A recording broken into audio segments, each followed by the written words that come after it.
ఆ జీవితంలో మార్పు ఏంటంటే అంతకుముందు శారీరక సుఖభోగాలు, శారీరక ఆనందం, శారీరక సంతోషంతో జీవించేవాడిని.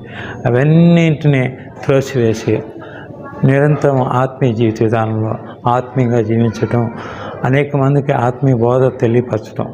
శరీరానుసారంగా జీవిస్తే మరణిస్తారయ్యా, ఆత్మీయానుసారంగా జీవిస్తే బ్రతుకుతారు మీరని బోధిస్తూ నేను ఆత్మీయ సాక్ష్యంగా నా జీవితాన్ని ముందు కొనసాగింపజేయడానికి ఇష్టపడ్డాను. సరోజ అనే ఒక బ్రాహ్మణ ఎస్ఐ ఉండేది మాతో పాటు. అంటే ఎప్పుడైనా వెళ్తే ఏదైనా పైన వెళ్ళి కూర్చుంటే వాళ్ళు అడుగుతారు, ఈయన ఎవరంటే ఆ సరోజ అనేది, ఈయన కూడా మాతో పాటు ఎస్ఐ అన్నయ్య, ఇప్పుడు యేసుప్రభు నమ్ముకొని బైబిల్ పట్టుకున్నాడు, ఎవరైనా వస్తే బైబిల్ తెచ్చి వాళ్ళకి వాక్యం చెప్తారు, ఇంకేం చెప్పడం అంటుంది. ఆ బ్రాహ్మణ ఎస్ఐ నా తరఫున అలాగే చెప్పుద్దాను. మధ్యలోనే ప్రభుని పెట్టి వచ్చాడు. అంటే సుమారు 7 సంవత్సరాలు